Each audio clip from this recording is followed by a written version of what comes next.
For Module 5, we'll be focusing on different types of social ties and their impact on health. And to start off with this segment, we'll focus specifically on social networks and health.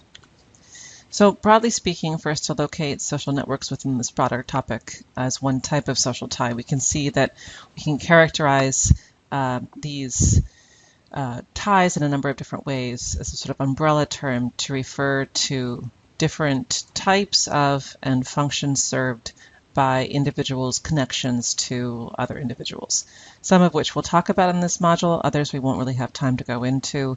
We'll definitely here, first of all, talk about social networks, social support, and also talk a little bit about a subset of social networks related to social influence. In each of these types of social ties, we could be conceiving of them and modeling them as properties of individuals or as groups, depending on the research question at hand or the appropriateness given the type of social tie of focus. So for the first one, we'll talk about social networks now. This is really understood in either way, in either capacity as a property of an individual or a group, as we'll elaborate on momentarily. And also we have some meta or global mechanisms that might be operating to one degree or another across all these different types of social ties in ways that are relevant for health. And those two mechanisms are attachment and regulation. The attachment mechanism refers to the more affective benefits or types of resources one has access to by virtue of social ties, that you have social engagement, you have relationships, they bring meaning, comfort, support, and so forth to your life or to your circumstances in a given instance. And this is thought to be and been shown to be a relevant social experience for health. The other dimension is the regulatory dimension, which has more to do with how our connections to other individuals, whether in our families, communities, at the school level, workspaces, neighborhoods, and so forth, how they function to regulate our own behavior and each other's behavior in ways that can be ultimately directly relevant for health. So, for example, in the last module, we talked at the end about gender and a potential mechanism by which marriage translates into health benefits that may be differential by gender, and the regulatory component of social support in a context of a romantic relationship, partnership, is potentially directly relevant to health if it means that someone's encouraging you to eat well, discouraging from smoking excessively, drinking excessively, not seeking health care when it's required or beneficial, and so forth. And that kind of regulatory function is a potential mechanism by which all types of social ties might influence health. So getting more specifically into social networks as a type of social tie. Social networks are characterized often in two ways. One in terms of their structure, the nature of the types of ties, the number of ties, and how they're connected. One important distinction that has been made in the types of ties that exist in a social network are those which are more intimate or proximal, and those which are more distant. And this distinction was really explored by the American sociologist Mark Granovetter and his concept of the strength of weak ties, meaning that often it can be the more distal connections in one's social networks that can facilitate access to certain kinds of resources that otherwise wouldn't be available. And in fact, those weaker ties can overcome some of the constraints or limitations imposed by existence in a more intimate, dense network or clique. And a really good example of this, of course, is occupational mobility.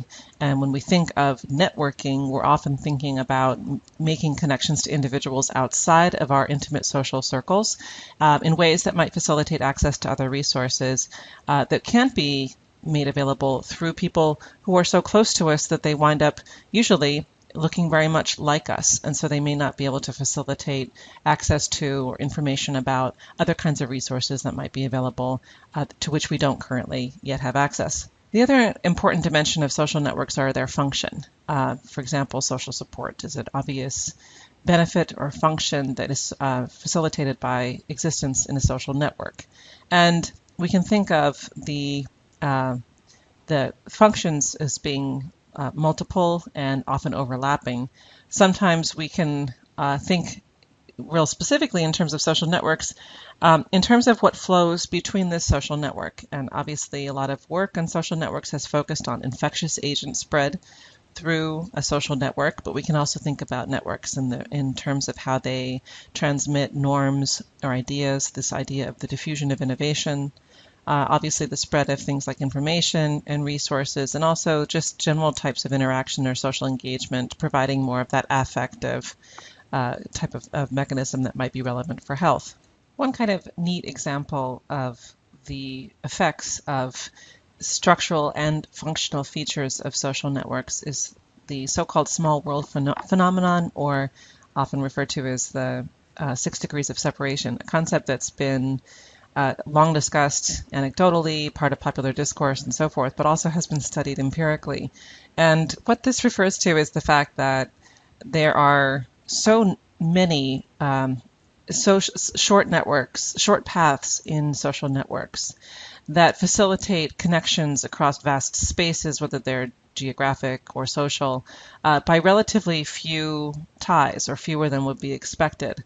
And the first empirical examination of this phenomenon, the small world phenomenon, was an experiment by the psychologist Stanley Milgram, who asked randomly selected starter people to try to forward a letter to a designated target person living in a particular town in Massachusetts. And he provided the target's name and address and occupation and some personal information, but stipulated that the participants, the starter individuals, could not mail the letter directly to the target. They had to only advance it in that direction toward the target through an acquaintance that they knew on a first name basis, and would, with the goal that it would eventually get to the target, but they couldn't actually send it directly. So they were supposed to identify somebody in their social network who they estimated would get this letter at least one step closer to the target individual.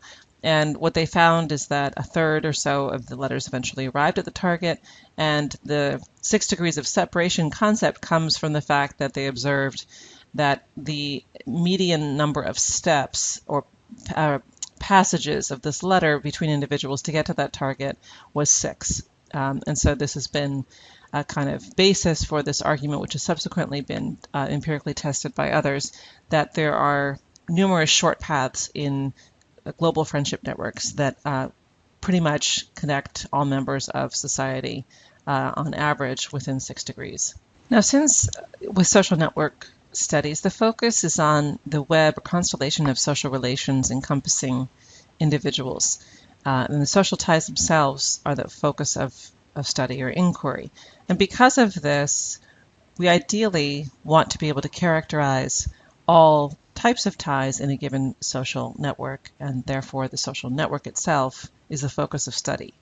How those relationships are set up structurally, how they operate, what they do for the individuals within them, and so forth. However, an important distinction in social networks is the basis upon which the data on the social network becomes available or is collected. And so in egocentric social networks, you can kind of conceptualize this network as actually a characteristic of a person who is called the ego.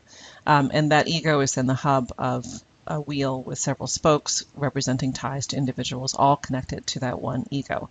And this is often how data on social networks are collected because of limitations in the ability to access data on all members in a given universe. Doing so would represent a sociocentric network where it's more global, and all members of a given community and their ties are represented. And that was the case in the Framingham study that you read. In both, ideally, the network is the unit of study. And so this entity, like a social context more broadly, or a neighborhood, and how we think of these things and their influence on health outcomes, is something with emergent properties as a function of that group level character that's not really reducible to something at the individual level. The sociocentric approaches have this obvious methodological challenge, which is that there's really a dearth of appropriate data, and it's very difficult to collect it. You have to define a universe that can be bound in some way, and then be able to have access to all the members within it and elicit from them their connections to everyone else in that social universe. And so that's what makes the Framingham study really unique.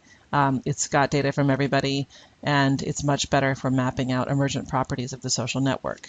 So one distinction here is, again, about how we characterize the ties, and the egos being the individuals from whom we've elicited information about their ties, the alters being the individuals to whom they have identified themselves as tied. So we have both in any given social network, and of course we can, if we have a sociocentric social network captured, we can get information from one ego's alter on their alters, and that person then in that instance is an ego themselves. But the important piece here is that in either way, whether it's egocentric or sociocentric, the focus of the investigation is on the properties of the relationships and how they work, how they're structured, what flows between them, versus the properties of individuals. Some of the ways we might characterize features of social networks include the characteristics of the networks themselves. Simple things like the range or size of the network in terms of number of members, the density of the network as a whole, or pieces of the network, which would be reflected in the interconnectedness of the members. And we'll see an example of that with Christakis and Fowler later. Boundedness, again, refers to the completeness of the network, that it's something different than what would also be described as a personal network that reflects the networks around a particular ego. Boundedness is a network for whom all members are surveyed. It doesn't mean that members don't have relationships or ties outside that group, only that all members of a particular group, however it's defined, have been surveyed and the ties within that group have been characterized. So this again would be kind of central in order to be able to have a sociocentric network adequately characterized. Another dimension of a network might be just simply the degree to which it's homogeneous in the nature of the members on various characteristics. Characteristics of ties, again, kind of the relationships between network members, could be in terms of the frequency of their contact, the multiplexity of the ties, in other words, whether the same ties have multiple transactions or functions between those ties. So people share resources, but they also, in a given tie, they might have relationships that for recreation or also for sharing childcare, or people might have a professional relationship and sex with each other. In other words, there can be a lot of overlap in the kind of the types of transactions between one tie between individuals. Another key feature of ties is often the duration of that affiliation that the tie represents. And that's something we'll come back to later when we talk about HIV transmission through social networks. And another key feature of a tie that was really central in the Christakis and Fowler piece is the reciprocity of ties. And you can think of reciprocity in two ways. One is just the nomination reciprocity, which was what was central to the Christakis-Fowler analysis, that the tie is reciprocated if both individuals nominate the other. So the ego nominates the alter and the alter nominates the ego in terms of saying this is somebody I have a tie to, however that's defined. But reciprocity might also be relevant in terms of transactions. Is this a one-way relationship or a type of some kind? Does one member of that tie give one thing to the other member and that member gives something else to the ego? So you can imagine how understanding reciprocity in a social network can be relevant for all sorts of outcomes, some of which we'll talk about momentarily. What's not shown here is how we might characterize the individuals themselves. And individuals can be, one important way that individuals can be characterized is in terms of centrality, and there are multiple measures of centrality, but it gives a kind of rough indication of the relative social power of an individual based on how well they alone connect different pieces of or individuals of the social network. So their centrality in it would represent sort of the relative significance to that person to the social network as a whole. But of course, just to keep it interesting, we don't talk about individuals within social networks. We use jargon like nodes and edges, and nodes refer to individuals. So these are the units, the individual people who are within a social network, and the edges are the lines that connect the nodes or individuals here. So in this characterization between A and B are each nodes or individuals in a social network. there is an edge or tie between them. And the key feature of this tie or edge is that it's reciprocated, that the arrows on the edge go both ways, and so A has nominated B and B has nominated A as people to whom they are connected in the social network. And then we can add a third node, C. This node is not connected to other members of this very micro network, but we can also create an edge or tie between C and the other members of the network. Here, in this instance, this is a non-reciprocated or unreciprocated tie, where C, this particular ego, has reported a connection to B, but B has not reported a connection to C. So once again, this would be a reciprocated tie between A and B, an unreciprocated tie between B and C, and here, whoops, is a null tie between C and B. This formulation here between A and B would be what's considered a simple dyad of just two members connected. We have a lot of work on health effects of characteristics of dyads. For example, marriage is a really prominent example of a simple dyad, and looking at the characteristics of marriage and how it relates to health. Other dyads that might be relevant for health could be things like parent-child dyads, peer dyads that might be really relevant for behavioral influence and social norms, adult friendship dyads, which might be relevant for health-seeking behaviors like cancer screening and so forth. If we have a connection between all three, then we have a dyad here, but this is a null tie here between A and C. So we would just be looking here at the characteristics of these two dyads as they're connected.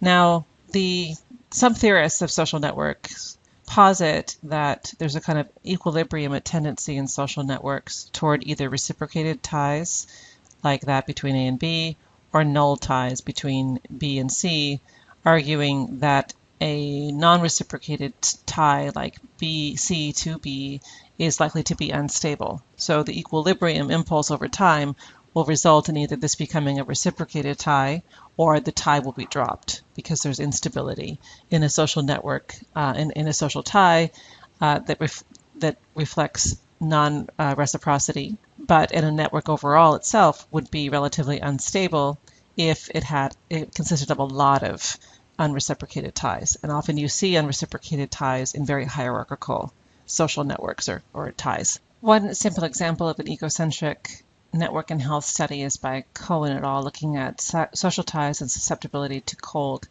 Here, the egocentric network property that was of interest was simply the number of ties. And so what Cohen did was look at the participation in 12 types of relationships as shown here. And to qualify as participation, the participants in the study had to simply speak to these individuals at least once every 2 weeks. And then what Cohen has done in a lot of his studies is simply look at these characteristics of social connectedness, network support, and so forth, and then experimentally look to see how the social connectedness measures differentiate individuals in terms of their susceptibility to a common cold. They get infected with a cold virus, and then he observes the differences in the number of individuals by social characteristic that actually develop a cold. So what they found here in this study was the number of types of ties, but not the number of ties themselves, was associated with the greater risk of infection with a slight dose response association, and that this association was not fully accounted for by known and measured health behaviors like smoking and exercise. So the study raises the question about whether social connectedness is, at least as measured here, is relevant for understanding basic susceptibility or resistance to other assaults like an infectious agent. And before we turn to the Christakis and Fowler example of a study of sociocentric network properties in health, two other brief examples. One is a body of research focusing on HIV/AIDS and other STDs to try to understand and model transmission.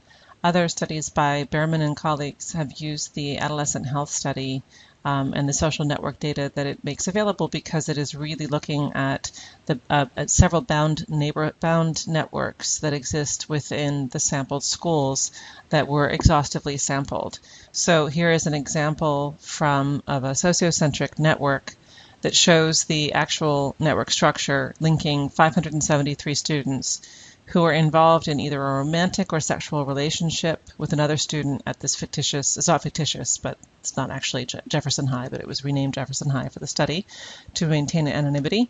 The circles indicate individual students, and then these edges between the circles are in the indications of some kind of sexual or romantic relationship between those connected individuals. So here the dark circles are males and the lighter circles are females.